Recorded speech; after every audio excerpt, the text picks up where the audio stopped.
is happening, Magnus? I am getting ready to play Callisto Protocol today. But, as usual, I would like to know what IGN has to say. That rhymed. I like to play hate the game. Bars! Let's get it.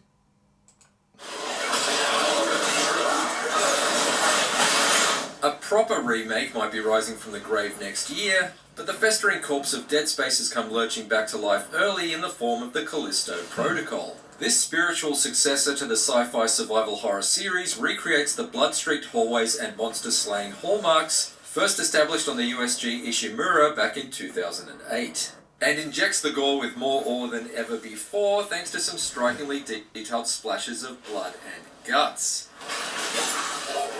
Unfortunately, while the mutant dismemberment has never been more vivid, the Callisto Protocol's shortcomings appear just as clearly.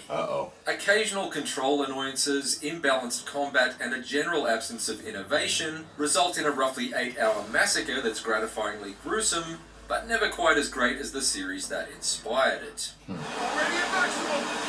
We're not gonna make it! Yes, we are! Watch out! Hold on! Brace for impact! Catastrophe has struck the Black Iron prison facility on the moon of Callisto, and the inmates are revolting. Not just in the sense that they've escaped their cells and are causing a riot, but also because they've been infected by a mysterious virus that's mutated them all into twisted toxic Avengers. Oh, God. It's up to wrongly incarcerated cargo pilot Jacob Lee to find a way out of this ruined facility overrun by lunar-based lunatics. What follows is a fairly linear gauntlet run, but thankfully the team at Developer Striking Distance has proven itself to be masterful makers of creepy corridors. Rarely are any two passages ever the same, and each area is given a distinct sense of place, from the maintenance room decorated with dangling corpses, to the frosted-over facilities that lie beyond the prison walls.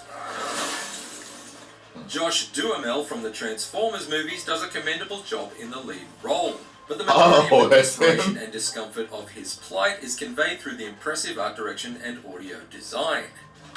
Oh shit! Oh my God! Jacob at all times, you get a clear look at the blood spatter that soaks his coveralls after each brutal encounter, or the especially icky sewage that coats his body after he's forced to wade waist-deep through waste management. Disgusting. Everything is thick and gross in a genuinely palpable way, and reinforced by unsettling scrapes and sickening squelches in the darkness around you.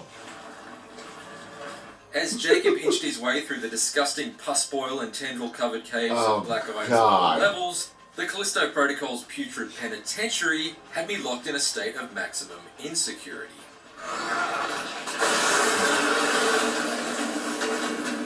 Max, we got trouble. We've been boarded. Let's address the elephant-sized mutant monster in the room, though. The Callisto Protocol is effectively a Dead Space game in everything but name, with Striking Distance even being led by Dead Space co-creator Glenn Schofield.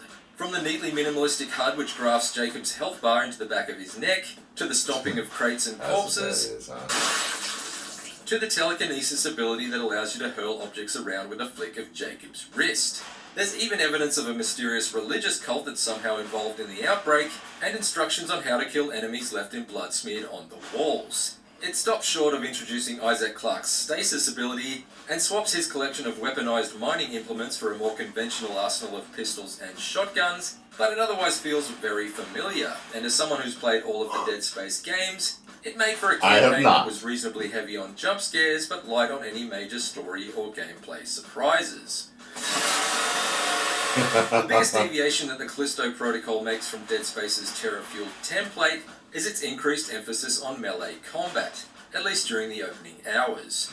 With weapons and ammunition initially scarce, dispatching each snarling cellmate demands that you lure them into an uncomfortably close proximity, sway out of the way of their clawing attacks, and then counter with a flurry of blows.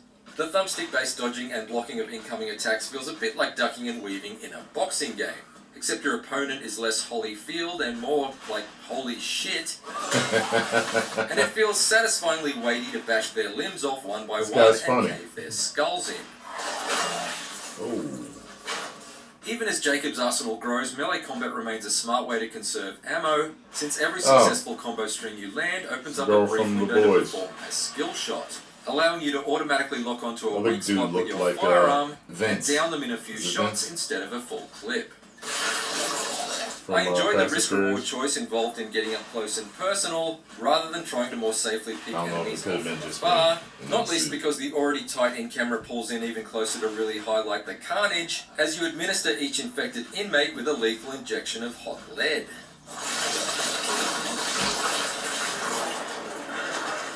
Found one of those gloves that Captain Ferris had.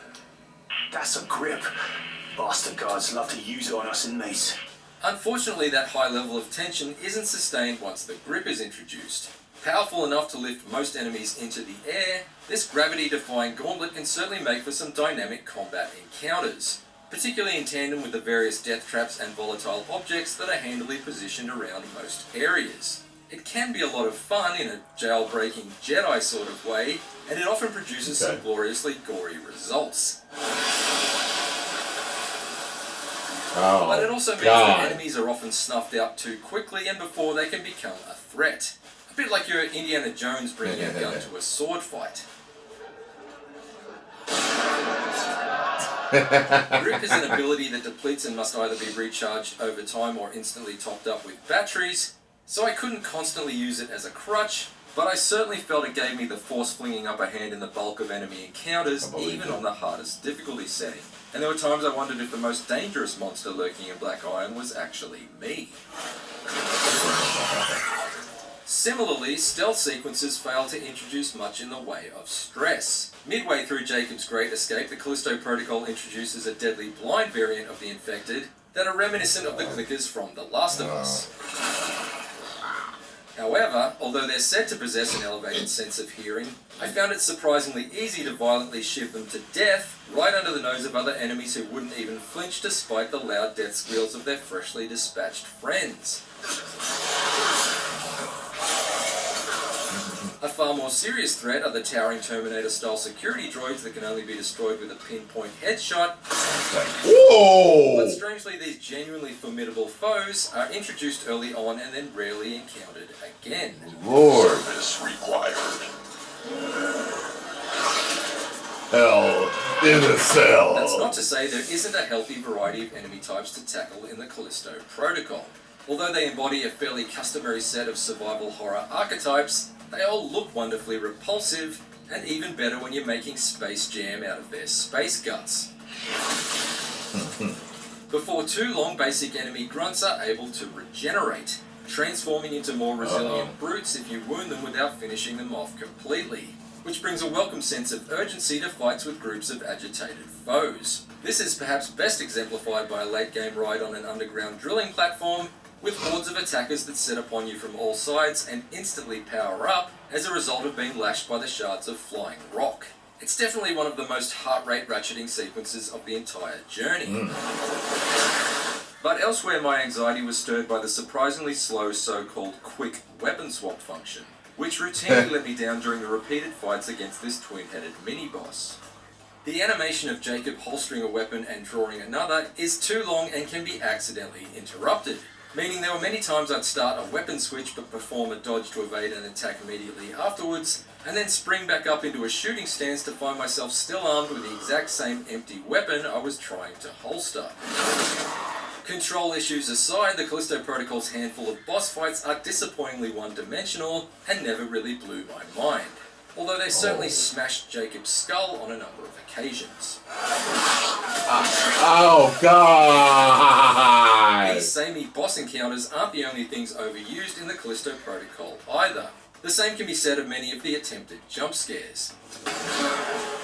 Having a facehugger leap out of the locker you're searching is certainly startling the first time, but by the 6th or 7th time it feels like you're being forced to endure the same repeated office pranks of an alien April Fool's Day.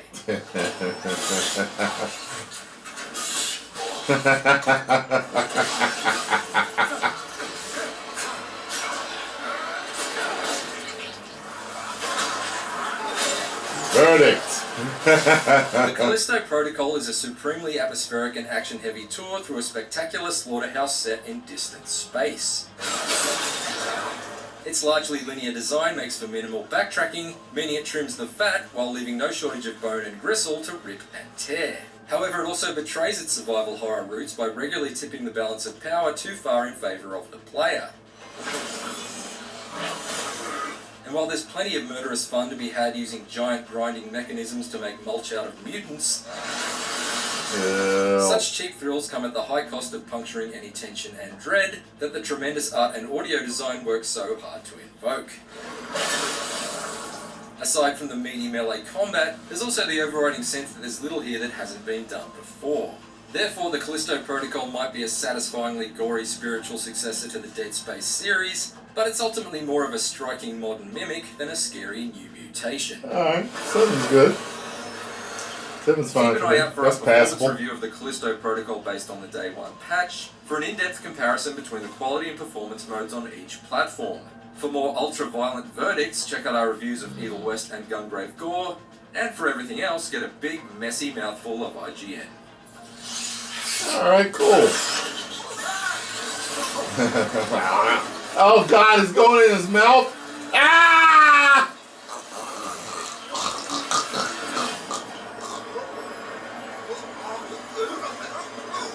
Oh.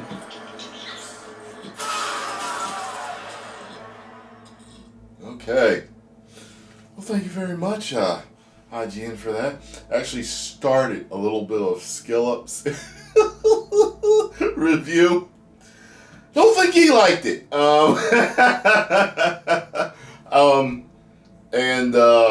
You know, at the end of the day, it's just like with movies. You know, I like seeing certain reviews, but at the end of the day, it's what I think. So, you know, as you know, I just gave a review of God of War, and I tended to agree with most people there. It's a really great game. I gotta say though, those puzzles did irritate the fuck out of me. They did. My God, some of them are just. But overall, my experience it was a masterpiece. So, and they did tone down Kratos a little bit too much. They did. I think they softened them a little too much. But other than that, overall, I was happy with the game. So, I really loved playing it. Yeah, look for the gameplay later on today. 7. That's good. We'll see. 10 million subscribers. Woo!